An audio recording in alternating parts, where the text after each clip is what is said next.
ప్రసంగం చేయను కానీ ఈ కొత్త చట్టం గౌరవ మంత్రి గారు 14 నెలలుగా శ్రమపడి తెలంగాణ రైతాంగం ఎదుర్కొంటున్న సమస్యల పరిష్కారానికి ఈ చట్టం వచ్చింది. ఈ చట్టం వస్తే మన జీవితం ఏ మారబోతుందో చెప్పే ప్రయత్నం మాత్రమే చేస్తాం.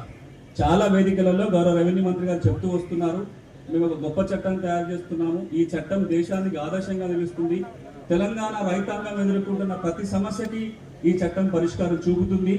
ఆ చట్టం తేవటమే కాదు, అందరి భాగస్వామ్యంతో చట్టం రావాలి. ఈ చట్టం అమలు చేయడానికి కావాల్సిన ఏర్పాట్లన్నీ చేసిన తర్వాతే రావాలనే ఉద్దేశంతో 14 నెలల కాలం గడిచినా సరే ఇప్పుడు దేశం ఒక గర్వించదగ్గ చట్టం తీసుకొచ్చిన గౌరవ రెవెన్యూ మంత్రి గారికి ఒక్కసారి మనం అందరం కరతాళంతో చప్పట్లు కొట్టి ధన్యవాదాలు తెలుపుకోవాలి. తెలంగాణ రైతాంగం తరఫున గౌరవ ముఖ్యమంత్రి గారు ఈ ప్రాంతం బిడ్డ, మొదటి రోజు నుంచి అధికారం రాకముందు నుంచి కూడా తెలంగాణలో కీలకమైన సమస్య ఏది ఉంటే భూమి సమస్య ఉంది. ధరణి రైతాంగానికి కొత్త చిక్కులు సృష్టించింది. ఉన్న సమస్యల పరిష్కారానికి ఒక కొత్త సిస్టమ్ పెడితే కొన్ని లక్షల కొత్త సమస్యలు సృష్టించబడ్డాయి.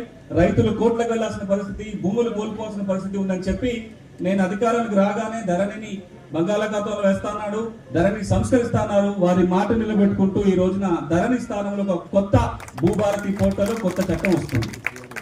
కాబట్టి మరొక్కసారి మీరందరూ గట్టిగా కరతాళంతో మన గౌరవ ముఖ్యమంత్రి గారికి ధన్యవాదాలు తెలుపుతున్నాం.